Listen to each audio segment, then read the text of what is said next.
Opa, boa noite. E aí, estão me ouvindo?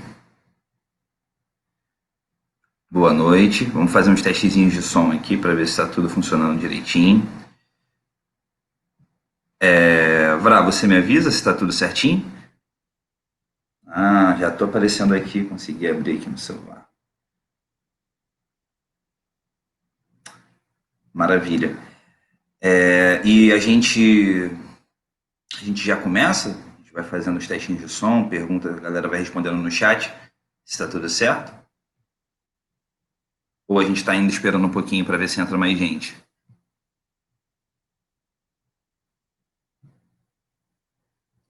Tá.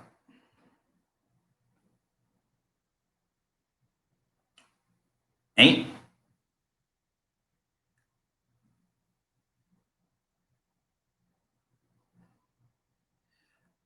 Maravilha, maravilha. Queridos, boa noite. Meu nome é Johnny. Já já eu falo um pouquinho mais sobre mim e sobre a aula de hoje. Vamos começar fazendo um testezinho. Queria pedir para quem já está online, por favor, responder eles nos comentários se estão conseguindo ouvir bem, se o som está saindo direitinho, se a imagem está boa. Enquanto a gente vai esperando o resto da galera mais atrasada chegar, a gente vai testando o som. Ó, a Natasha já disse aqui que sim, né? Tá ouvindo bem? Olha lá, essa maravilhosa Luísa Lacombe, Andrezão. É, maravilha. Bom, então acho que a gente já pode começar, né? Pois bem, então, boa noite.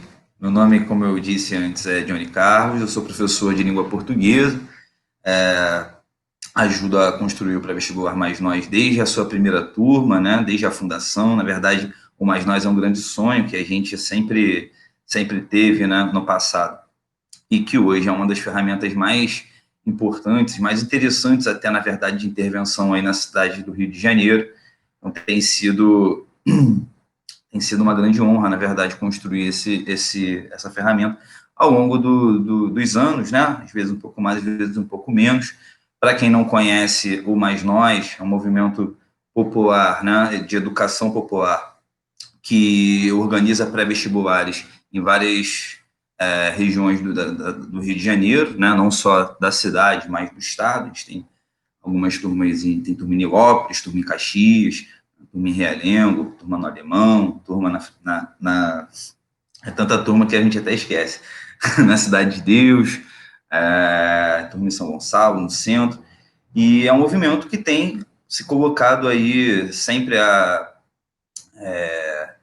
se colocado à disposição, né, na luta pela igualdade, uma sociedade mais justa, discute a educação a partir de uma perspectiva, né, não colonizatória, e que tem ajudado uma galera, ao longo dos anos, a adentrar a universidade, não somente adentrar a universidade, né, mas ocupar aqueles espaços, reconhecendo a importância daquele lugar, a capacidade que aquele lugar tem, inclusive, de gerar, né, uma realidade social um pouco diferente. Portanto, é um movimento importantíssimo.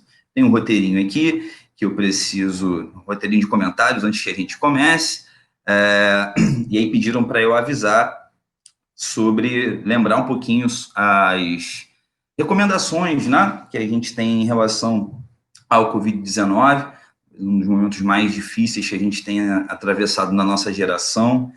Está muito difícil para todo mundo, é verdade. A vontade de ir para a rua, de sentar no barzinho, de conversar com os amigos é muito grande, mas a gente tem visto, sobretudo nas últimas semanas, né, um aumento aí exponencial da quantidade de pessoas infectadas e também do número de mortes, né, por conta do Covid. Então, acho que talvez esse seja um dos momentos mais importantes para que a gente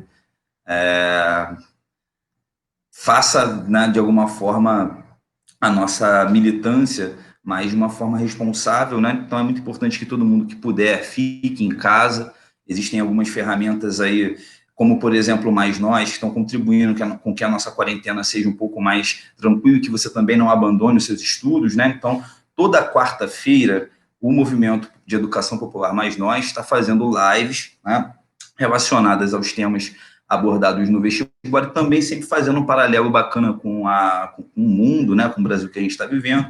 Hoje mesmo, essa temática vai atravessar a nossa aula, uma temática muito presente no livro que a gente vai analisar. Então, se você puder, fique em casa. Se você precisar sair, saia sempre de máscara, use álcool em gel, né? Tome cuidado, contribua também da forma que for possível, né? Seja doando, seja participando de movimentos, sempre com muita segurança, muito cuidado, né? Seguindo as orientações da OMS e de quem entende de ciência, né? Mais uma coisa importante é que vocês sigam a gente nas nossas redes sociais, em especial o Instagram, que é @maisnós. Peraí, desculpa, porque eu esqueço essas coisas. @maisnozoficial, tudo junto, tá? A gente está sempre postando algumas dicas lá, relacionadas aos nossos conteúdos, relacionadas às matérias do vestibular, e também outras informações. Então, acompanhe a gente lá pelo Instagram, acompanhe pelo Facebook também. A gente está toda semana, o VRAC, nosso operador maravilhoso, que vocês já conhecem, porque participa de algumas, né, tem participado de alguns debates, e é professor também, está sempre lá trabalhando aí a formiguinha, né, da computação, está sempre postando conteúdos bacanas. Então acompanhe a gente também por meio das redes sociais, porque você vai com certeza curtir. Outro recado importante é que vocês podem deixar as dúvidas de vocês, ou mesmo comentários, aqui no chat, e aí a gente vai tentar responder ou comentar tudinho que vocês escreverem, tá? Então, todo mundo que for entrando aí, que for assistindo, gostar da aula, tiver dúvidas, tiver perguntas, esse é o momento de perguntar. A professora Fernanda está animadíssima para responder as perguntas de vocês. Ela está estudando, pobrezinha, há 6 meses já para fazer essa aula. E falando sobre isso, já que a gente está nesse assunto, hoje a gente vai conversar com a professora Fernanda Lacombe. A professora Fernanda Lacombe é uma grande militante, né, também do movimento Mais Nós, professora de português, literatura, redações, assuntos do coração, aulas específicas de livro. Eu tive o prazer de estudar com a Fernanda, né? Nós fomos alunos da UERJ, inclusive o centro acadêmico que a gente, durante algum tempo, né, ajudou a coordenar, se chama Centro Acadêmico Lima Barreto, então já desde berço, né, Fernando, a gente tem uma intimidade com esse autor, que é um autor fundamental, talvez uma das pedras fundamentais da literatura brasileira, importante pra caramba, não só por conta da sua linguagem áspera, irônica, mas também por demonstrar um sentimento profundo de confusão mesmo, né, na construção de identidade nacional, em expressar um pouquinho o que é esse sujeito. Bom, então é isso. A gente vai ouvir um pouquinho agora a nossa professora Fernanda, ela vai falar um pouquinho mais dela também, e aí a gente, conforme o tempo for passando, a gente vai trocando um pouquinho mais de ideia. Não é não, Fernanda? Sim. Gente, digam se vocês estão me ouvindo, se o volume tá bom. Antes de eu começar a falar loucamente, digam nos comentários, como o Johnny fez também, digam se tá dando pra ouvir, se tá legal, que eu vou olhar aqui rapidinho no Face, se tá ok. Posso continuar falando, gente?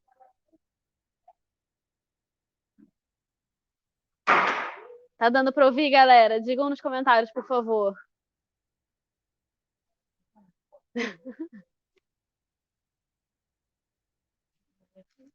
Ninguém tá dizendo nada? Eu não sei se tá dando pra ouvir. O novo comentário. Oi, Fê! Então tá dando pra ouvir, sim.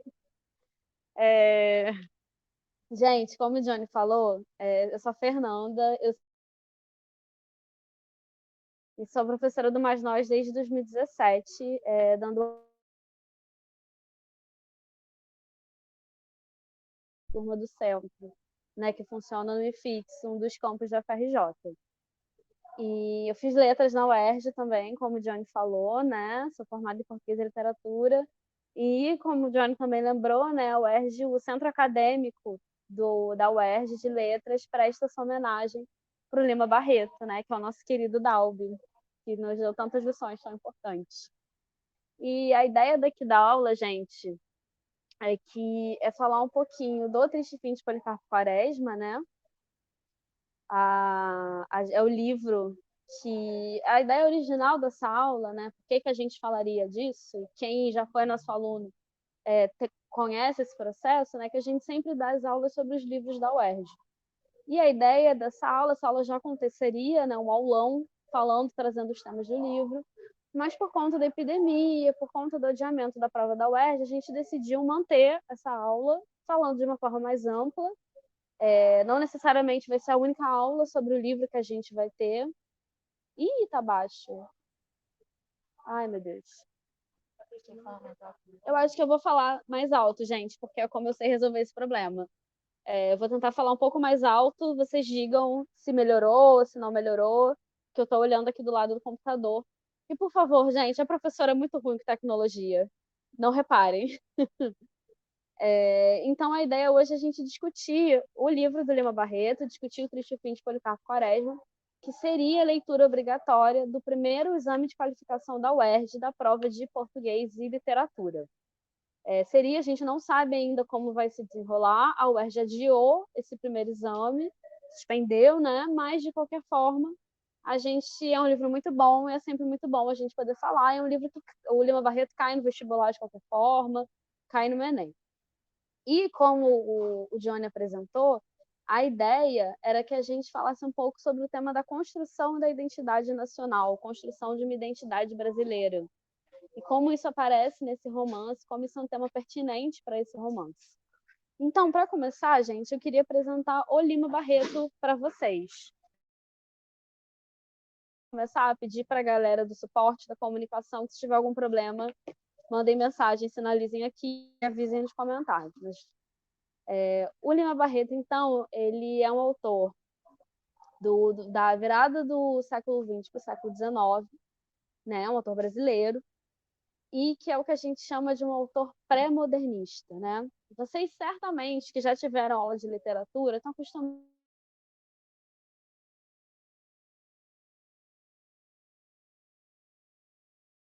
literário que tem como marco inicial, né? Não é que ele não tenha começado antes, mas ele tem como evento que marca o início dele o modernismo, que no Brasil esse marco vai ser a semana de 22, né? Que foi uma semana de arte moderna que aconteceu no Rio, mas principalmente em São Paulo, no ano de 1922. O Lima Barreto, então, ele seria o autor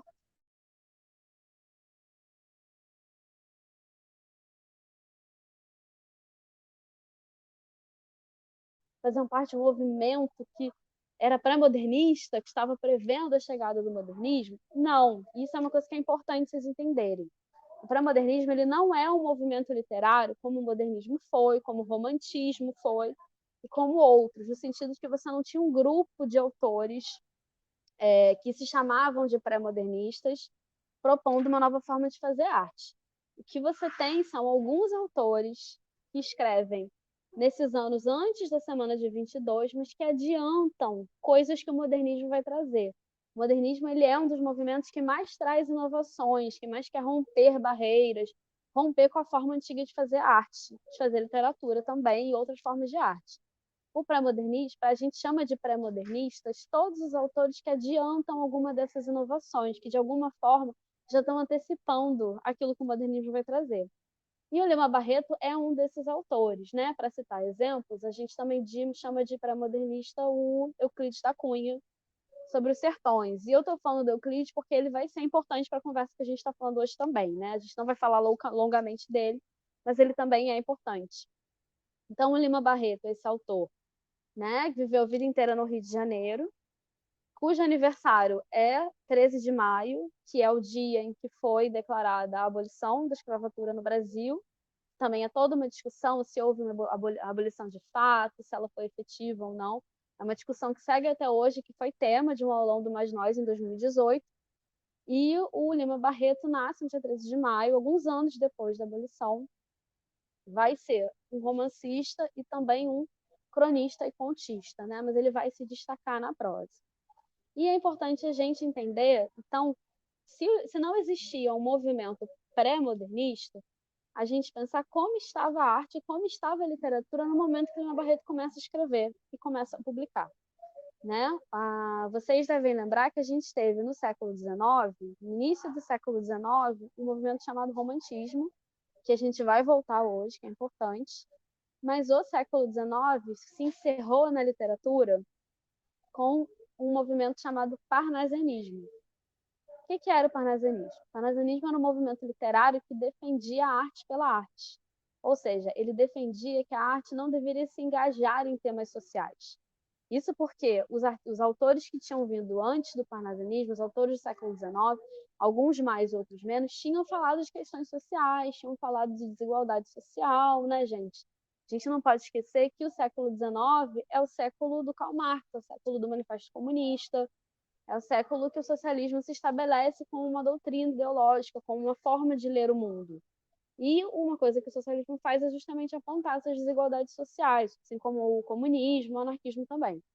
Então, a gente tem todos esses autores fazendo essas denúncias, essa crítica para a forma como a sociedade está estruturada, e com isso, conforme o século XIX vai terminando, alguns poetas, alguns escritores vão dizer que a arte não deve falar desses temas, que a arte deve se preocupar com a sua parte plástica, com a sua parte estética. Então, um poema não deve trazer grandes temas sociais para discussão. Um poema deve encantar, deve surpreender.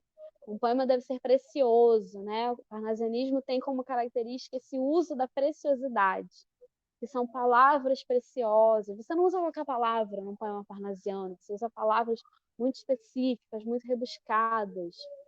O poeta parnasiano é o poeta que fica horas e horas e horas escrevendo e mudando e aperfeiçoando o poema. Ou pelo menos eles querem que a gente acredite que foi isso, né? E aí, então, o Lima Barreto começa a escrever nesse contexto. Mas, como aqueles que já leram alguma coisa do Lima Barreto, ou que leram até o Triste Fim já perceberam, ele não se enquadra nessa categoria. Primeiro, porque ele não está escrevendo poesia, ele está escrevendo prosa. Segundo, porque se os parnasianos são contra apontar o dedo para a sociedade, fazer crítica, apontar as mazelas da sociedade, o Lima Barreto vai ser justamente uma pessoa que vai ter isso como marca registrada da obra dele.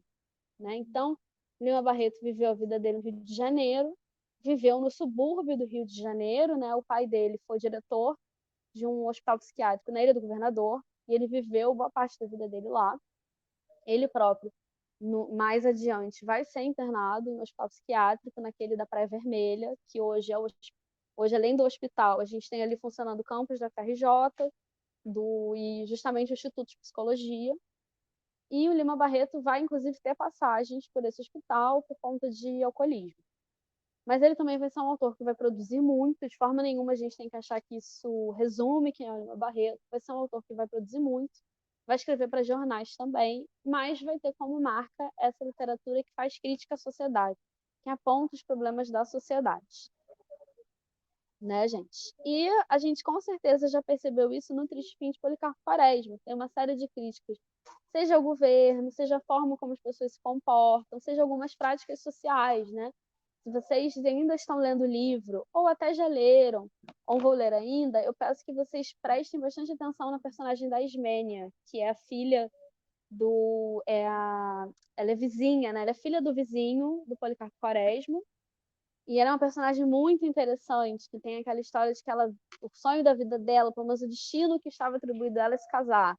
E acontece uma série de coisas no meio do caminho, de forma que ela não cumpre esse destino. Então prestem atenção na personagem da Ismênia, percebam como tem uma crítica social ali, como tem uma análise da sociedade bem importante ali. E nos outros personagens também. E o Policarpo Quaresma, né, o protagonista da história, ele é um major do exército, serviu ao exército, ele próprio início fala que não chegou a servir tão ativamente, que hoje trabalha no funcionalismo público, né? Faz um trabalho de burocracia, um trabalho de escritório. Mas é uma pessoa que de forma nenhuma é monótona, porque é um intelectual muito preocupado com a cultura brasileira, com os rumos da cultura brasileira. E aí eu já queria pedir para o Vrá trazer um trechinho para a gente ler do livro, colocar na tela esse trechinho, que é um pedaço logo do início do romance, que mostra bastante essa preocupação com a cultura brasileira que o Policarpo apresenta. Vamos ver se o trechinho apareceu.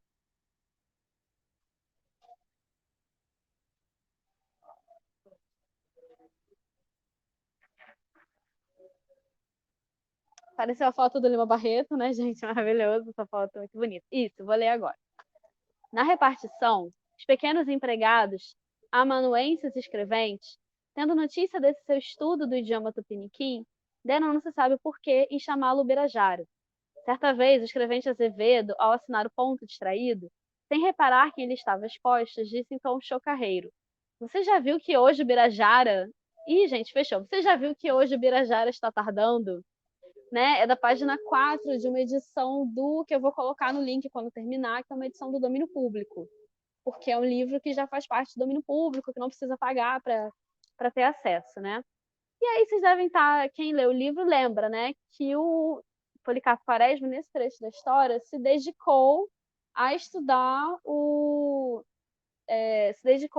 idioma tupi, né? Ele tem essa grande preocupação com a cultura brasileira e com uma cultura indígena que ainda permanece, que apesar do massacre que foi feito dos povos indígenas do Brasil durante a colonização, ainda permanece como permanece até hoje, mesmo com as suas dificuldades. E então o Policarpo Quaresma está estudando tupi e os colegas de repartição apelidaram ele de Ubirajara. E aí eu vou dar muito parabéns, porque não tem como a gente se encontrar para dar um abraço, para dar um presente. Mas eu vou dar um super parabéns para quem no comentário me disser o que é o Birajara, além de o nome de uma pessoa, o nome próprio, né? De onde vem essa referência do Birajara? Né? Porque o Birajara é um romance do século XIX, do José de Alencar, que é um romance que a gente chama de indianista e que tem como personagem um índio que não se corrompe, que não se deixa corromper pelos valores do homem branco. E aí, por que é tão importante essa referência a esse romance? A gente entender que antes do Policarpo Quaresma, antes de chegarmos ao Policarpo Quaresma, a gente teve uma série de obras literárias que trabalharam com essa temática do indianismo, porque o Lima Barreto, assim como outros autores do século XX, principalmente os autores modernistas, não vão ter essa preocupação com a cultura brasileira, mas não vão ser os primeiros. Essa preocupação de o que é o Brasil, o que é a cultura brasileira e quais são os elementos que formam essa cultura, que não tem a ver com os portugueses, não tem a ver com a colonização, é uma preocupação muito anterior. E justamente por isso, pelo Policarpo Quaresma ser essa pessoa que se preocupa com o tupi, se preocupa com esses costumes indígenas, ele é comparado com o personagem do José de Alencar, que é esse autor do romantismo. E aí, então, gente, a gente precisa entender o contexto histórico que o romance se passa, o contexto histórico que está inserido isso, né? Vocês perceberam, né? Quem leu o romance até o final sabe que a gente tem o romance dividido em 3 partes, umas 2 primeiras partes que giram em torno do Policarpo, dos seus esforços de valorização do país e valorização da cultura, e a gente tem uma terceira parte que se passa durante uma revolta contra o governo do Marechal Floriano Peixoto, que foi o segundo presidente do Brasil. Porque aí a gente precisa lembrar, né, que o Brasil foi uma colônia de Portugal, o Brasil surgiu como uma terra que foi colonizada pelos portugueses, né? Foi inclusive uma das primeiras, foi a primeira colônia portuguesa a se tornar independente, se eu não estiver errado. Historiadores me corrijam. Mick vai se tornar independente em 1822, uma espécie de oportunidade, né? Em 1822 teve uma revolução liberal em Portugal. Acho que eu falei sobre isso brevemente na aula que a gente teve com Portugal. Dom João VI precisa voltar para Portugal, porque nessa época a portuguesa estava no Brasil, porque tinha vindo para cá fugindo de Napoleão. Então, João VI, quando ele volta, é feito uma. O primeiro imperador vai ser Dom Pedro I, filho de Dom João VI, que seria Dom Pedro IV de Portugal. Então, a independência do Brasil se fez em 1822, e é uma independência que não é exatamente uma independência de fato, é uma independência meio esquisita, né, gente? Porque foi concedido para o Brasil se tornar um império e o imperador era um português, que seria o próximo rei de Portugal, que abre mão da coroa portuguesa, mas que seria o próximo rei de Portugal. Então, é uma independência meio estranha. O que não significa que não houve todo um esforço dos autores brasileiros, né, e dos produtores de cultura, das pessoas, dos artistas, pessoas preocupadas com a nação, em de fato ir separando o Brasil de Portugal, em de fato ir afirmando uma cultura brasileira que não era a cultura portuguesa. E isso a gente que já viu as aulas de literatura sabe que está representado muito pelo romantismo, da qual o José de Alencar, que é o autor desse romance chamado Birajara, faz parte. Então, o romantismo vai ter uma primeira fase que vai ser totalmente voltada para uma cultura e para um romance que a gente chama de indianista, que são os romances que trazem a temática indígena. Então, são romances que vão falar do período da chegada dos portugueses, vão falar desse contato dos indígenas com os portugueses, com o homem branco, e sempre colocando o índio como símbolo do Brasil, símbolo desse povo brasileiro original e verdadeiramente brasileiro, e em que quanto mais valoroso é esse índio, menos ele se corrompe pela sociedade do homem branco, que é português. O homem branco é português porque o inimigo é o português, né? Nesse contexto.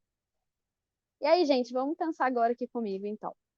Que em 1822, a gente tem, no comecinho do século XIX, a gente tem independência. Aí, no final, vamos andar algumas décadas na frente e pensar que o século XIX no Brasil começou com a independência, né, que já daqui a 2 anos vai fazer aniversário de 200 anos da independência do Brasil. E no finalzinho do século XIX, a gente teve a abolição da escravidão e a proclamação da República. O Brasil, quando se torna independente, vira um império e termina o século se tornando uma república. E aí, gente, da mesma forma que no momento em que o Brasil se torna uma nação independente, existe toda uma preocupação de se afirmar brasileiro, se criar uma identidade brasileira, que não é a identidade de Portugal, não é a identidade de colônia portuguesa, a gente vai ter também toda uma ideia de se criar toda essa preocupação em se criar a República Brasileira. Porque mesmo quase 100 anos depois da independência, o Brasil, em vários sentidos, ainda é muito dependente de Portugal e ainda é muito próximo, né? É uma ligação que não acaba de uma hora para outra. Inclusive, quando a gente estuda a literatura do século XIX, a gente percebe isso, né? Os autores brasileiros leem os autores portugueses, assim como os portugueses leem os brasileiros, e se inspiram nos portugueses, e fazem comentários. Inclusive, até a segunda geração do modernismo, a maior parte, os autores brasileiros sempre vão se inspirar, sempre vão começar a fazer arte de acordo com uma escola literária que aconteceu antes na Europa. Então, eles vão estar sempre se inspirando nos europeus, nos portugueses. E essa é uma marca de dependência. Essa é uma marca de um país que ainda é dependente dos outros, de alguma forma. Então, nesse contexto, a gente teve, como eu falei, a gente teve a proclamação da República. O primeiro presidente da República foi o Deodoro da Fonseca, que foi o responsável, a figura escolhida no exército para dar o golpe que proclamaria a República, para dar o golpe no Império. E depois a gente teve o Floriano Peixoto, que é o presidente que aparece no Triste Fim de Policarpo Quaresma. E que, como Policarpo Quaresma falou, é uma figura muito complexa, muito complicada, e que, reza a lenda, era odiado pelo Lima Barreto. E era muito criticado pelos outros autores. E vocês percebam, quando o Floriano Peixoto aparece, como ele faz uma crítica, a crítica que o Lima Barreto faz, a forma como ele se refere ao Floriano Peixoto e a postura ditatorial dele, a postura opressiva dele. Mas tudo isso, gente, essa parte de história, né? A gente falou sobre a independência. Eu vou pedir para o Vrá colocar a segunda imagem.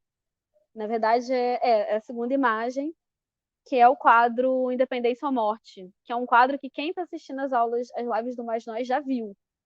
Vamos ver se vocês lembram. Alguém reclamou. Olha o spoiler do livro, gente. Eu sou péssima, eu dou muito spoiler. Sou uma professora que dá muito spoiler. O Johnny me alertou sobre isso antes da aula começar. Eu vou tentar segurar e dar menos spoiler. Mas vamos lá. Isso, é o quadro Independência ou Morte do Pedro Américo, que já apareceu na aula do Wesley. E aquela aula do Wesley foi muito incrível, porque antecipou muitas coisas que a gente ia falar aqui, que sobre essa questão no momento que o Wesley mostrou esse quadro, eu inclusive fiz esse comentário, né, que esse quadro ele é muito interessante, porque ele é um ótimo exemplo do que é uma construção de um fato histórico e construção de uma imagem nacional, de uma imagem de país. Porque o quadro Pedro Américo, como o Wesley trouxe naquele dia na aula, ele é uma representação do momento do grito da independência, às margens do Rio Ipiranga, em São Paulo, Dom Pedro I glorioso, num cavalo, né? E tem várias coisas desse quadro que não correspondem com a realidade. Primeiro que a cena não foi desse jeito, como eu falei, não foi uma batalha de independência. Muitos países da América Latina fizeram batalhas e guerras de independência, para não serem mais colônias de países europeus, né, da Espanha. Não foi o caso do Brasil. Foi um acordo para a independência. E lembrando, gente, que eu não sou professora de história, então se tiver algum professores de história, se tiver alguma informação que precise ser melhor colocada, fiquem à vontade nos comentários. E esse quadro não representa a cena como ela de fato foi, até porque é muito difícil conseguir representar um evento histórico dessa forma. E uma das coisas mais engraçadas dele é que a casa que aparece no fundo do quadro não existia na época da independência. Então ele é uma construção como um todo, porque aquela casa não estava lá no momento. Ela foi construída 3 ou 5 anos depois, alguma coisa assim. E daí é um conceito, né? Acho que já pode tirar o quadro. Mas é interessante a gente pensar nessa ideia de construção nacional, construção de uma ideia de país, de povo. Porque aí, de novo, gente, eu vou voltar muito no século XIX para fazer essa nossa aula. A gente vai falar, tem que entender que o século XIX é um século que é preocupado, é uma das grandes preocupações das pessoas do século XIX, né, do indivíduo do século XIX, essa ideia de pertencer a uma pátria, pertencer a um povo, determinado povo, essa ideia de nação. Tanto que o título da aula antes de tudo um brasileiro, mas se eu não me engano, foi uma falha de comunicação. Nossa, porque se eu não me engano a situação era antes de tudo um patriota. Eu queria justamente fazer com vocês a reflexão do que significa do que é ser patriota. Se Policarpo Quaresma é um patriota, o que significa ser patriota? E patriota de que pátria? O que é essa pátria Brasil na altura em que o romance é publicado, não só na altura em que a história acontece, mas na altura que o romance é publicado, né? Quase 100 anos depois da independência, que é o Triste Fim é publicado em 1915. Então, um pouquinho antes da semana de 22 e dos 100 anos da independência. E aí, gente, então, como eu estava falando, a gente tem que ter em mente que o século todo que veio antes do Lima Barreto é um século que é preocupado com essa ideia de criar uma pátria e da existência da pátria, de um povo ligado a essa pátria, de uma cultura ligada a essa pátria e de uma língua, de uma história ligada a essa pátria, ligada a esse povo. Né? Aqueles que forem fazer vestibular e passarem para o curso de letras vão ouvir muito falar de uma pessoa chamada Antônio Cândido, que morreu há pouco tempo, que foi um dos maiores estudiosos de literatura brasileira que a gente já teve. E o Antônio Cândido, ele falava sempre como que a literatura brasileira é totalmente marcada por um esforço de construir um país. Então, quando se faz literatura no Brasil, também se está fazendo um Brasil, também se está fazendo o povo brasileiro. E aí a gente vai entrar com essa ideia na mente, né, gente, de que o Brasil, quase 100 anos depois da independência, a sociedade brasileira ainda não estava tão bem definida, e o Policarpo Quaresma está no meio desse contexto de tentativa de definir o que é Brasil, tentativa de definir o que é a identidade brasileira. Eu quero mostrar mais uma imagem. Galera do técnico, tem um atrasinho, né? Aí eu sempre fico esperando aparecer. Mas a gente vai ver mais uma imagem, ó. Olhem, vejam um comentário da Tainá Dutra, que é a nossa professora de artes e que tem um comentário bem legal. Vai ter um comentário bem legal sobre. Mas eu quero mostrar mais um quadro para vocês, para a gente pensar essa ideia de construção de uma identidade brasileira, construção de uma ideia de país, e que toda a construção vai passar por. Não, amigo, é o quadro, a pintura. Ah, não, mas eu queria mostrar isso também, né? A pessoa é confusa. Pode mostrar a pintura, depois a gente lê esse trecho. Esperando Isso, ótimo. O nome do quadro, né, é Redenção de Cã. E ele é um quadro que ficou muito famoso, acho que até na internet tiveram algumas postagens sobre ele, que a gente vê uma família, né, a avó negra, a mãe talvez entre, né, uma pessoa com aquele tom que a gente vai chamar, oficialmente vai ser chamado de pardo, né, ou uma pele negra mais clara, né, dependendo da leitura que as pessoas fazem, o pai branco e a criança também branca. E por que esse quadro tem esse nome? Cã é o personagem bíblico que é considerado a origem dos povos de pele negra. E é considerado como. Mas essa característica é vista de forma negativa. Se nós pensarmos que a narrativa bíblica ela toda foi sequestrada e foi divulgada principalmente por povos europeus, que vão defender, então, que seria como uma maldição de Cã, seria um castigo. Essa característica física da pele mais escura seria considerado negativo. E aí, então, seria o nome da tela é a redenção de Cã, porque se vocês vão perceber, houve um processo de embranquecimento nessa família. A avó, que é a geração mais antiga, era negra. A filha dela já nasce com a pele mais clara do que a dela. E a neta já nasce branca, sendo que a filha casa com um homem branco. O pai da criança é o homem que está aparecendo na pintura. Então, você percebe que houve todo um processo de embranquecimento nessa família e esse quadro incentiva esse processo de embranquecimento. E eu trouxe isso para a gente pensar que quando o romantismo começa a discussão sobre a identidade brasileira, sobre o que é brasileiro de fato, quando o índio é escolhido, essa escolha se dá muito porque o português não pode ser considerado brasileiro porque ele é o português, ele é outra coisa, ele é o colonizador, né? Mas também o negro é tirado dessa equação. Os povos africanos que foram sequestrados para o Brasil e que dentro desse processo contribuíram enormemente para a cultura brasileira são retirados completamente do processo, são retirados completamente da equação. E se existem alguns estudiosos que alegam que é porque, assim como o português ele não nasceu no solo, a gente não pode negar que tem um elemento de racismo gigante daí. O indígena pode ser aceito como aquela figura idealizada, distante, e que é, inclusive, uma forma de você diminuir as pessoas. Você idealizar é colocar elas numa esfera em que elas não têm direito à própria voz, em que elas não têm direito a serem humanos complexos. E o negro, então, nem idealizado é jogado completamente para fora dessa equação. E aí que é legal, eu acho que é interessante a gente pensar que se toda identidade é uma construção, se a identidade brasileira foi uma construção, existem elementos que são cortados desse processo e elementos que são colocados. Existe uma escolha de que elemento é considerado identidade brasileira e que elemento não é considerado.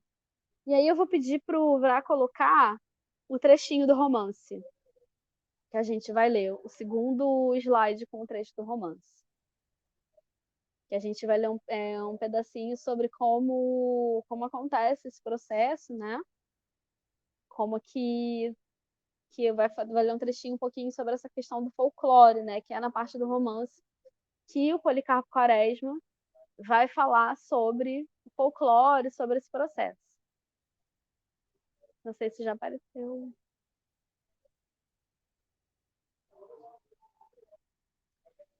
Isso. O acidente, entretanto, não lhe deu nenhum desgosto pelo folclore. Comprou livros, leu todas as publicações a respeito, mas a decepção lhe veio ao fim de algumas semanas de estudo. Quase todas as tradições e canções eram estrangeiras. O próprio tangolomango era também. Tornava-se, portanto, preciso arranjar alguma coisa própria, original, uma criação da nossa terra e dos nossos ares. A gente leu esse trecho, vou pedir para o Vrá colocar o terceiro trecho do livro, o próximo slide. Esse trecho que a gente leu é sobre a passagem do Tangolomango, né? Que o Policarpo Quaresma está fazendo uma investigação sobre folclore, sobre tradições, e ele encontra essa brincadeira do Tangolomango, e eles fazem a brincadeira, né? Durante um baile, né? E a brincadeira faz um super sucesso. Eles gostam muito da brincadeira, ela faz sucesso, mas ele fica muito decepcionado porque ele percebe que não é de origem brasileira, que essa foi uma brincadeira estrangeira, né? E essa frustração de que o folclore não é puramente 100% brasileiro. E aí eu queria ler com vocês um outro trecho mais do final do romance, no momento em que o Policarpo Quaresma já se mudou para o interior, já está com o seu sítio, já está tentando plantar, e a irmã que vive com ele, a dona Adelaide, se muda junto com ele. O Policarpo, depois dessa primeira tentativa, né, de fazer esse sítio prosperar, né, render alguma coisa, ele é convocado para servir o exército. E durante esse período, sua irmã Adelaide, Dona Adelaide, fica sozinha no sítio, só com a companhia dos trabalhadores do sítio. E aí, a gente vai ler esse trechinho, que ele vai falar sobre isso. Fazia-lhe companhia desde muito a mulher de Felizardo, assim, a Chica, uma velha cafusa, espécie de medeia esquelética, cuja fama de rezadeira parava por sobre todo o município. Não havia quem, como ela, soubesse rezar dores, cortar febres, curar cobreiros e conhecesse os efeitos das ervas medicinais. A língua de vaca, a silvina, o cipó-chumbo, toda aquela drogaria que crescia pelos campos, pelas capoeiras, pelos troncos de árvores. Além desse saber que a fazia estimada e respeitável, tinha também a habilidade de assistir partos. Na redondeza, entre a gente pobre, mesmo remediada, todos os nascimentos faziam os cuidados de suas luzes. Esse trecho é muito interessante, então vamos pensar que a gente teve um primeiro trecho em que o Policarpo se revolta, porque mesmo as tradições que são consideradas folclore, são consideradas mais brasileiras possíveis, vieram de fora, e o trecho que a gente conhece, assim, a Chica, que é a esposa do Felizardo, que trabalha no sítio do Policarpo, e que ela é a médica da região. Ela é a pessoa que tem o domínio de ervas medicinais e que chega num ponto em que ela faz os partos. Não existe um médico para fazer o nascimento das crianças. A gente só tem, assim, a Chica fazendo isso. E esse é um dos tantos trechos do romance em que a gente percebe que existe uma cultura popular, popular no sentido do povo, né? Uma série de atividades culturais e de saberes que são do povo e que convivem com o que seria uma cultura oficial. Então, ao mesmo tempo em que nós temos assim a Chica como a grande profissional de saúde, a grande pessoa entendida de saúde, no sentido de ser uma saúde natural, baseada nas ervas, baseada no conhecimento mais num conhecimento ancestral, um conhecimento que não é da academia, não é das escolas de medicina, nós temos um médico naquela cidade também. E dessas duas situações vão conviver juntas. Porque a grande verdade é que a cultura, de suas diferentes formas, convive o tempo todo. Tudo faz parte de saberes, tudo faz parte de cultura. Mas percebam como isso está dentro do romance, como o Policarpo, o Lima Barreto mostra para gente que por mais que tenha existido um esforço de se criar uma nação brasileira, pautado apenas em certas práticas, pautado apenas em certa do que é considerado oficialmente cultura, a cultura popular continua acontecendo, ela continua existindo, esses saberes não se perdem. Então, não, da mesma forma que o Brasil passou por uma série de tentativas de embranquecimento que não deram certo, que não aconteceram, que não vingaram, porque as pessoas resistem, a cultura resiste. Isso talvez tenha que ser muito importante para a gente pensar de novo essa pergunta: o que é o Brasil, o que é ser patriota? Né, gente?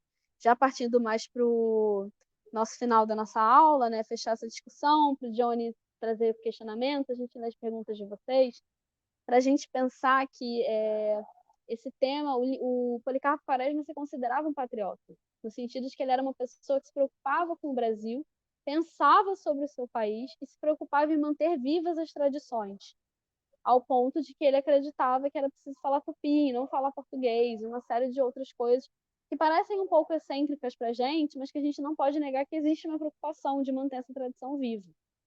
E hoje a gente fala muito sobre patriotismo, a gente tem muitas pessoas falando sobre o que é ser brasileiro de verdade, o que é ser patriota, mas o que o final do romance vai ensinar para a gente, eu não vou dar spoiler do final do romance, porque o próprio título do romance já fala para a gente, é que parece que o Brasil tem uma tendência muito estranha de fazer mal aquelas pessoas, né, de massacrar aquelas pessoas que mais se importam com o país, ou que pelo menos se preocupam em solucionar as mazelas do país. A gente tem essa tendência muito estranha, né? Eu acho muito trágico que o hino nacional tem a frase: não queime quem te adora a própria morte, quando nós fazemos isso o tempo todo, né? Policarpo Quaresma vai ter um triste fim, o romance não termina de uma forma positiva, assim como muitos movimentos que tentaram preservar a cultura brasileira, tentaram pegar essas culturas que existem, que são importantes, tentaram tirar elas do esquecimento, também vão ser massacradas. Eu acho que é importante a gente pensar que país a gente está construindo e que país a gente quer construir. Se é um país que agrega esses conhecimentos ou se é um país que exclui os processos culturais, né, que exclui as tradições culturais. E, gente, obrigada pela aula. Espero que tenha sido positiva. Eu acho que agora a gente vai para os comentários e para as perguntas.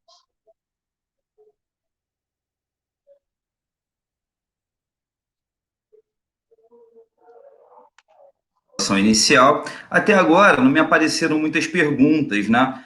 Mas conforme você foi falando, eu fui levantando aqui alguns pontos que eu achava que era importante, eu vou comentar um pouquinho e queria que você depois comentasse um pouco sobre eles também. O primeiro deles tem de respeito à primeira parte da sua fala, e acho que você termina um pouquinho com isso também, falando um pouco dessa ideia de construção de identidade nacional. Eu lembro que você começa falando sobre o romantismo, e o romantismo é sempre uma etapa muito...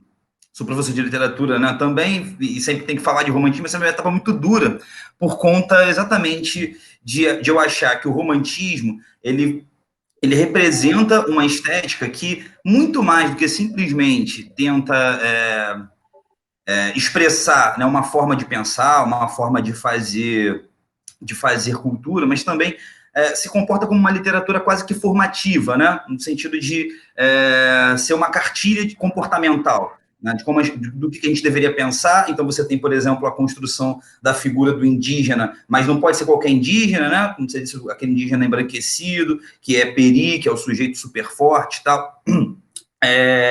Ao mesmo tempo, você tem, portanto, obviamente, negando o passado histórico, né? Quando você lê o texto romântico, você percebe, parece, né, quando você entra em contato com o texto romântico, parece que a história do Brasil, a história de formação dos povos, né, é uma grande história de amor, uma coisa bonita. Você tem ali a figura de Iracema, né, que dá vida para salvar o seu amado Martim, o colonizador branco, e então, portanto, você tem uma inversão da história, né? Começa com essa inversão da história. Depois, você tem um apagamento, por exemplo, da escravidão. No texto romântico, na poesia, você tem um sentimento antilusitanista, né?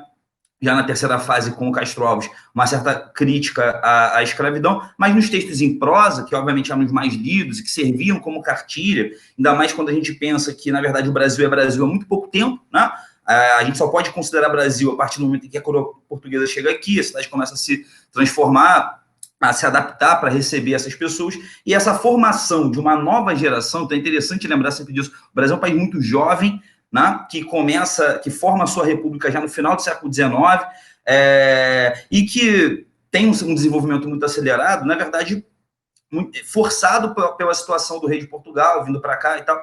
Então, quando você pensa na literatura, dá para pensar a literatura a partir, inclusive, das gerações, né? Você tem uma primeira geração que chega aqui fugida lá de Napoleão, e aí você tem uma geração de pessoas que nascem e que vão dar início a esse processo de embranquecimento. Só que tudo isso precisa de um terreno, né? Então, o apagamento cultural do negro no texto romântico, e, de alguma forma, também no texto realista, né, que vai beber muito nessas fontes cientificistas, que vão, inclusive, em muito dialogar com os textos marxistas, no sentido mais da crítica social, a sociedade de aparências, mas, por outro lado, também vão valorizar muito o pensamento determinista, né, que vai apontar o sujeito como determinado pelo seu tempo, determinado pela sua genética e determinado pelo espaço em que habita. Então, você vai percebendo que, ao longo do século XIX inteiro, essa construção de identidade, na verdade, é uma construção mesmo, é o início da construção de um país mesmo, e que foi pensado para ser construído em cima de, como você, né, ressaltou muito bem, construído em cima de símbolos que a gente aprendeu a valorizar, aprendeu a exaltar, mas sequer a gente pensa sobre eles. Né? Hoje mesmo estava dando uma aula de manhã sobre sintaxe, né, uma aula de gramática para as minhas turmas, e surgiu a situação da organização sintática dos termos, e de repente eu falei do hino nacional. As pessoas não fazem ideia do que significa a primeira estrofe do hino nacional, né? Fazem ideia, ouviram do Ipiranga. Quer dizer, a gente passa uma vida inteira ouvindo que a gente tem que cantar o hino nacional, que a gente tem que saudar a bandeira, mas a gente conhece muito pouco sobre essa história, inclusive porque muito dessa história nos foi negado.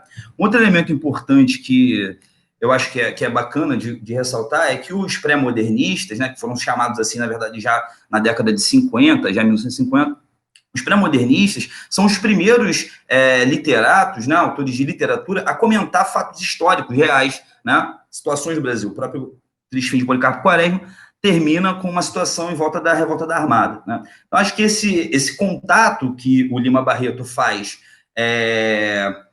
com aquela república recém-formada que ele está vendo, e já, de alguma forma, eu acho que toda a obra do Lima Barreto expressa um certo sentimento de frustração, né? Porque vamos lembrar que no momento em que a coroa portuguesa chega aqui, a gente tem um frisson, uma sensação de que agora vai, e aí o rei sai, a gente forma uma república já num golpe, e aí a gente fica de novo naquele sentimento de agora vai, e o século vira, né? A construção do país vai sendo feita muito a reboque das coisas, sem muitos direitos sociais. E, mais uma vez, né, e a gente vive sempre com essa expectativa, né, essa sensação de que em algum momento vai. E outra coisa interessante é, quando você tem uma literatura que tem como objetivo ensinar comportamentos, portanto, por exemplo, você lê o texto romântico e vê que as mulheres deviam aceitar o assédio, né? Leu 5 minutos, você percebe que a história é uma história, na verdade, de uma mulher que se apaixona pelo assediador, né? Então, são sempre aqueles... a ideia do...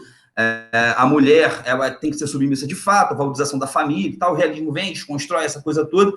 E aí, na segunda etapa, da formação aí do país, já ali no começo do século XX, as questões já eram outras, né? Era a situação que, inclusive, o Lima aborda nas 3 partes do livro, né? É a situação de, caramba, e agora? Quem é Brasil? Quem somos Brasil, né? O Pixinguinha, na década de 10, quase que foi impedido de sair do Brasil para uma turnê para apresentar a música popular, né? O cara foi considerado certamente é um dos maiores músicos da história do Brasil, mas por conta do que ele tocava, por conta da sua banda, que era uma banda toda de negros, a própria ideia de esse sujeito defender a bandeira brasileira lá fora era muito perigosa. Então, o momento de formação da República, esses novos problemas que surgem, o problema da agricultura, não podemos esquecer, por exemplo, que a grande temática de outro grande pré-modernista, que é o Monteiro Lobato, é a decadência do Vale do Paraíba, quando ele cria lá a figura do Zeca Tatu, é claro que com abordagens muito diferentes, né? O Lima Barreto, um sujeito muito mais decente na discussão das questões políticas, né? Muito mais honesto no diálogo, por exemplo, com as correntes de pensamento marxistas, enquanto o Monteiro Lobato a gente sabe quem é, né? Eugenista e tal. Então, queria que você falasse um pouquinho mais, se você pudesse, o que você acha que eram os grandes desafios, tá, dessa formação de identidade, né? E o que você vê no livro que mais representa esse sentimento, essa ânsia por uma sociedade futura, né, que fica sempre no sonho e ano após ano a gente vai percebendo que não vai acontecendo, muito por conta também da sua fundação. Eu acho que a passagem do quando o Policarpo compra o sítio e ele tenta, né, fazer aquele sítio vingar, aquele sítio gerar uma colheita, é uma passagem que é muito interessante, né?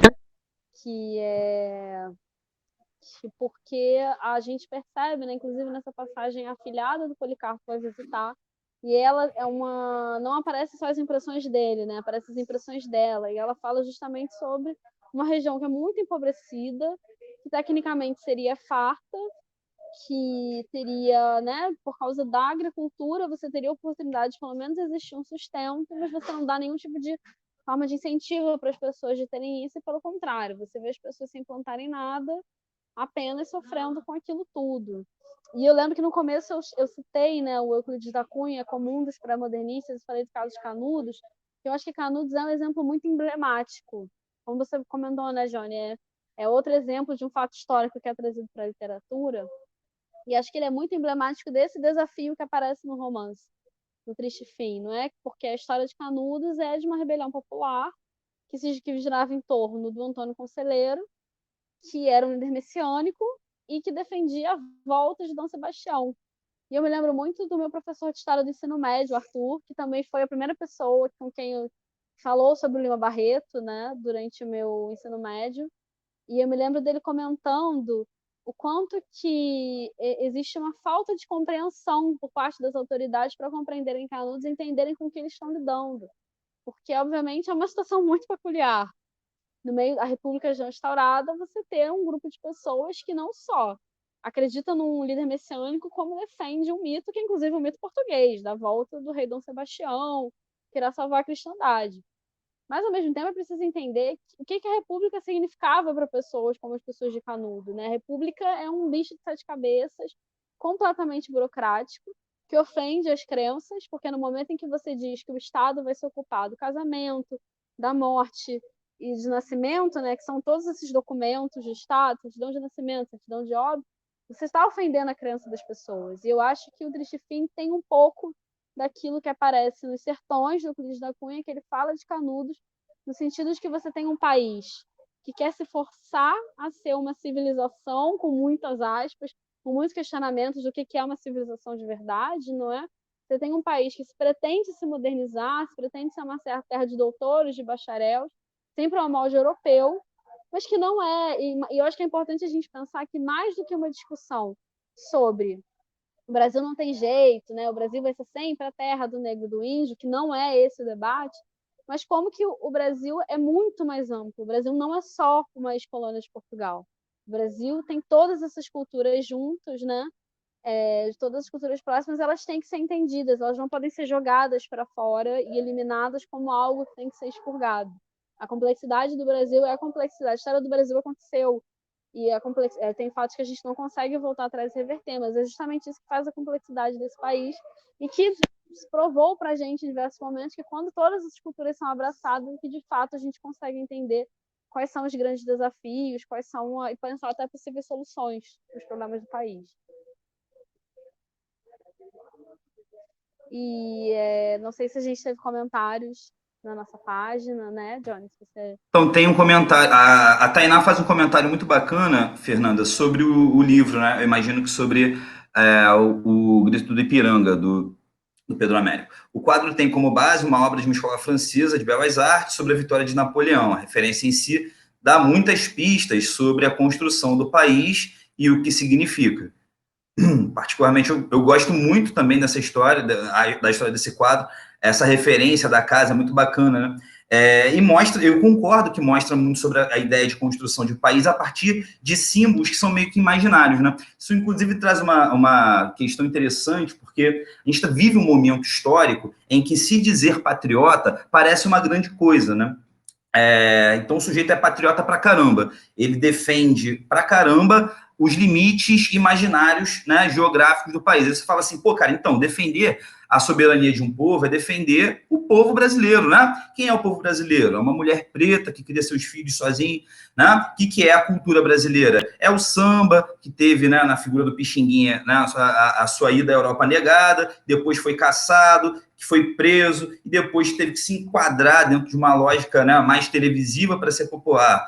É o funk que hoje é absolutamente perseguido. Então, a gente está sempre, na verdade, no Brasil, discutindo essa ideia de patriotismo, essa ideia de nação, mas a gente, na verdade, a verdade é que a nação detesta o Brasil, né? Você pergunta para o sujeito, você é brasileiro? Você ama ser brasileiro? Sou.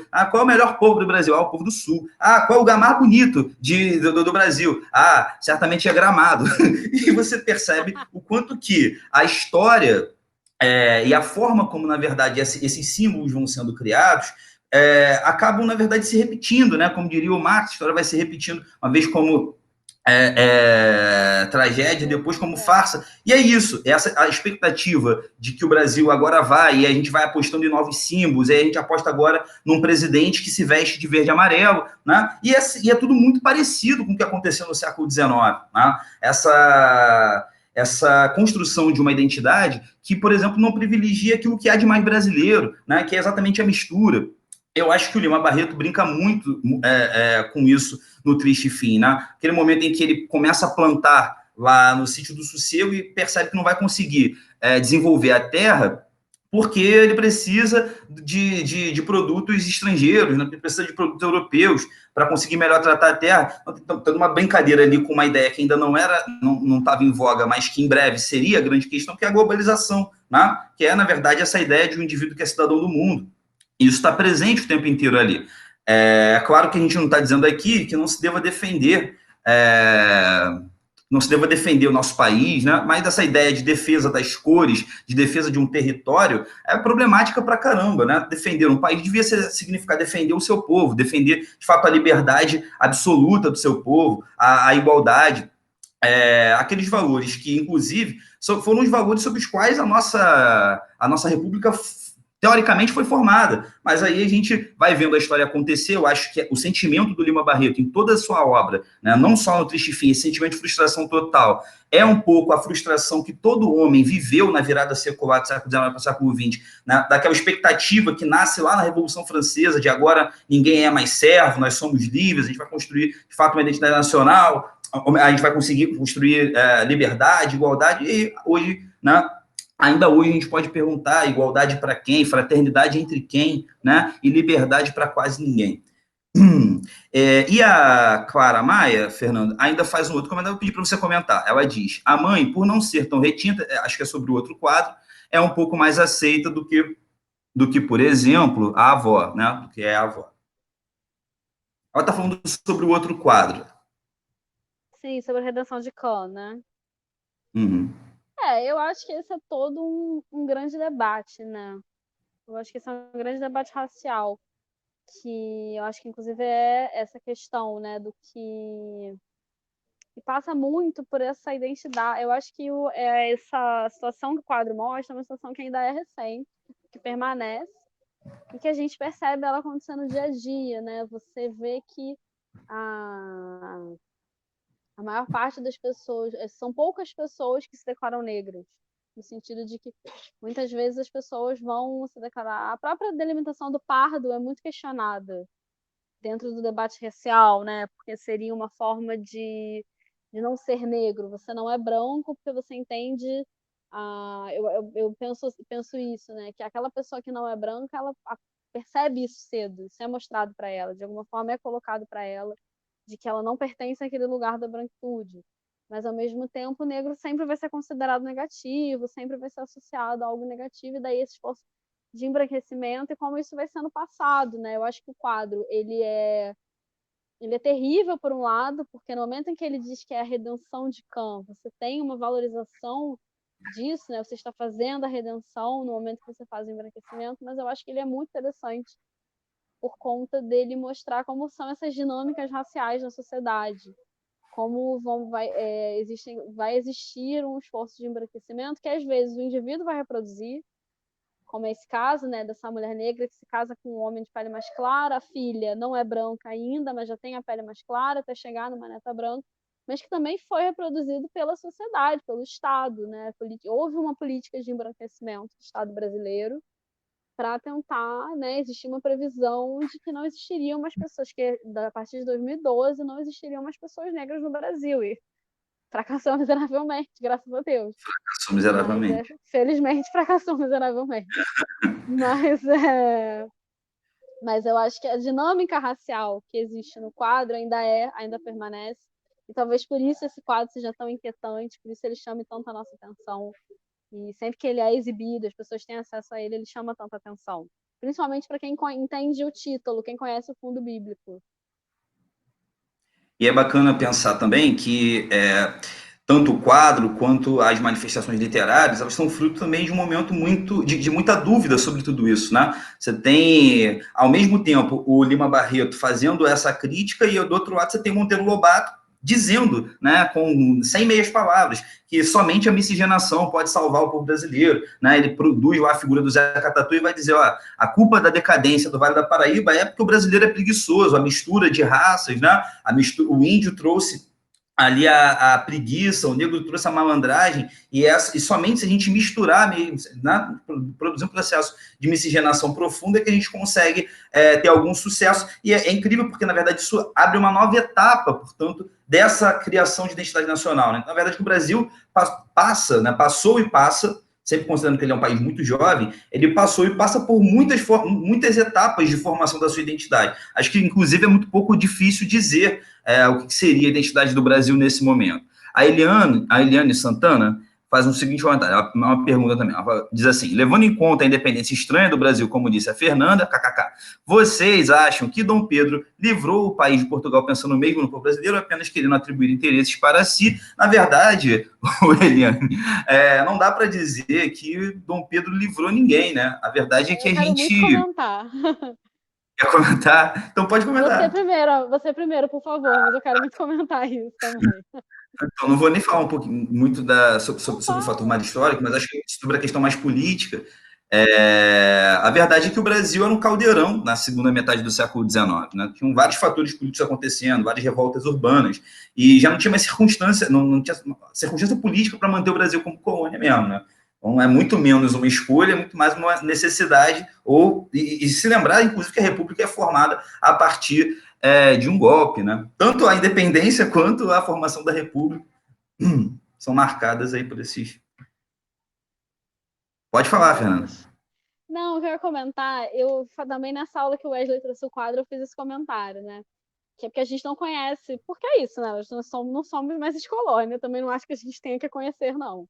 Mas a gente não conhece tanta história de Portugal, então a gente, eu acho que é interessante para comparar, né? Que essa volta do João VI para Portugal, porque ele é obrigado a voltar, essa volta dele, que é o que vai gerar o processo de independência, foi ponto de uma revolução liberal, ou seja, uma revolução que defendia que Portugal se tornasse, no mínimo, uma monarquia constitucional.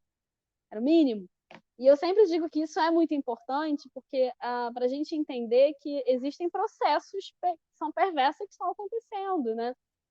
Dom Pedro não salvou ninguém, até porque não dá para dizer que Dom Pedro, que é o nosso Dom Pedro I, que é Dom Pedro IV de Portugal, não dá para dizer que ele não conhecia a discussão, né? Como o Johnny falou, o início do século, a segunda metade também, mas a primeira metade, o mundo está fervilhando. Você tem independências acontecendo nos países latino-americanos, se tornando independente da Espanha, que está do lado de Portugal, e Portugal estava fervilhando.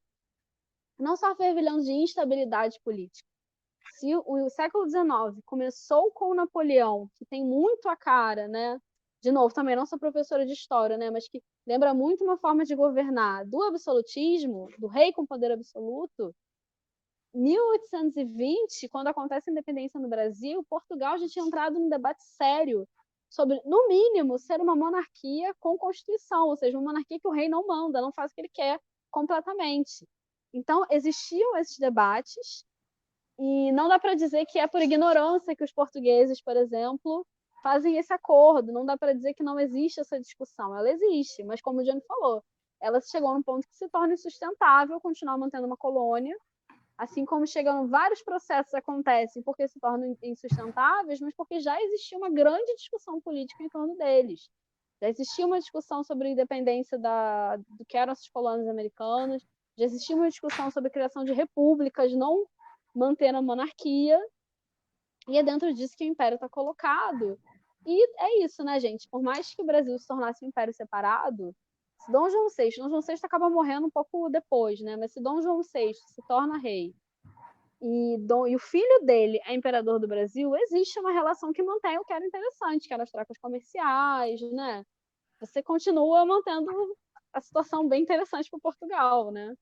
E depois, mesmo depois da morte de Dom VI, continua bem interessante para Portugal, porque Dom Pedro I vai abdicar do trono e vai passar ele para sua filha. Então, você ainda tem o imperador do Brasil, pai da rainha de Portugal. Então, continua numa situação que é interessante para os portugueses, não para o povo brasileiro, ou pelo menos para uma elite que vivia no Brasil, mas nunca para o povo de fato. Bacana. Surgiu uma última pergunta aqui, acho que a gente pode fechar com ela, Fê, pelo nosso tempo, que é como é que fica a questão religiosa, né? Como é que ela se encaixa nesse processo. Bom, acho que podia começar dizendo que quando você olha para a linha histórica da arte, você consegue enxergar não só movimentos artísticos, mas também comportamentais da humanidade.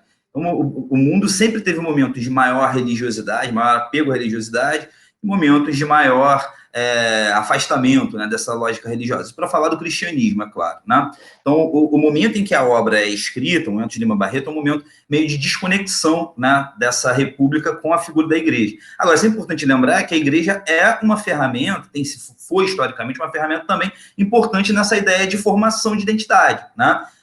Primeiro porque ela ajuda, ela contribui bastante para o controle mesmo do pensamento, para o controle da ideia de verdade, do que é certo, do que é errado. E quando você pensa que é um Brasil que, por exemplo, acabou de abolir seus negros, e que vão começar a ter liberdade de fato, por exemplo, para ter um espaço para fazer seus cultos e tal, eles obviamente vão ser perseguidos. Então você tem ali no iniciozinho da República aquele decreto um decreto muito famoso, né, que proíbe a capoeira e proíbe também as religiões de matriz africanas, né? Então, é um momento de maior cientificismo, portanto, afastamento, né, ainda nessa situação da Igreja Católica, mas com relação às outras religiões, sobretudo as matrizes africanas, é um momento de muito enfrentamento, né, de perseguição, na verdade, de toda a cultura negra, né? Então, isso, historicamente, é mais ou menos isso que está acontecendo. Você quer falar, Fê? Não, eu acho que é isso. Eu acho que o romance, ele tem, eu comentei isso brevemente na aula, ele mostra como essas culturas são completamente marginalizadas, mas é interessante a gente perceber que elas continuam existindo e que existe uma classe carioca que vive entre as duas. Porque é um detalhe que é muito interessante das obras do Lima Barreto e do Triste Fim, é o fato de que ele mostra o subúrbio do Rio. Ele não fica centrado no centro, na zona sul, tanto que o Policarpo Quaresma vive em São Cristóvão, coisa que não aparece, um bairro que não aparece nas obras do Machado de Assis, por exemplo. E a gente percebe que essa população de São Cristóvão vive entre essas duas religiões, vive entre essas práticas, né? No momento em que a Ismênia fica louca, você cita o candomblé, você cita, acho que não chega a ser exatamente candomblé, mas você fala de práticas de cura religiosa que se mostram ligados às religiões de matriz africana, você fala do espiritismo, que já tinha aparecido no Brasil. Então, existe essa população que está sempre vivendo entre essas duas culturas, apesar de marginalizar e demonizar uma delas, né? Que é tudo que está relacionado à cultura negra. Bacana. Fernanda, vou te agradecer bastante por essa aula maravilhosa, muito conhecimento, muita informação, é a nossa mestra. Vou terminar, antes de dar os recados finais, uma provocação. Quem terminar o livro, quem já terminou, né, vai perceber que há uma frustração com relação aos líderes, né? E aí seria bacana fazer uma ponte com a realidade que a gente está vivendo, né? O momento em que essa figura do patriotismo, nacionalismo surgiu, né, de forma pedante nos últimos anos, e a gente está vivendo um momento meio que de frustração geral com relação a essa ideia. Acho que vale para a gente pensar que quando a gente defende pátria, defende nação, na verdade a gente tem que defender o povo, né? O povo que forma essa nação. Não, defender a pátria não é defender símbolos imaginários, e sim defender a liberdade do nosso povo. Bom, gente, muito obrigado pela presença de todos vocês. Mais uma vez, obrigado a Fernanda e obrigado pra caramba ao Vrá, nosso coordenador, professor, operador, produtor de materiais. Né? Vocês já devem conhecer o Vrá pra caramba. Muito obrigado pela ajuda. E eu tenho os recadinhos finais que o Vrá pediu para que eu informasse a vocês. Primeiro é que a próxima aula será na quarta-feira, né? Portanto, dia 6 de maio, semana que vem, às 6 horas. Vai ser uma aula incrível com o Centro de Cultura Popular, com a Escola de Teatro Popular, né? O CTO. Então, vai ser uma aula que vai discutir um pouquinho a questão da cultura no Brasil, a partir dessa perspectiva da arte. Vai ser muito interessante, vale a pena para caramba assistir. E as nossas aulas ficam sempre, mais uma ferramenta aí maravilhosa, nem sabia que a gente tinha isso. As nossas aulas estão subindo para o nosso canal no YouTube, então procura lá o Mais Nós no YouTube para assistir a aula de novo, para tirar dúvidas e para assistir as aulas antigas. E não esqueçam de nos seguir, né, no Instagram, seguir o nosso canal e seguir também a gente no Instagram, que é @maisnosoficial. Beleza? Acho que é isso. Então, vou também dar uma boa noite para todos vocês. A gente se despede aqui. Muito obrigado. E lavem as mãos. Cuidado com o coronavírus, queridos. Um abraço.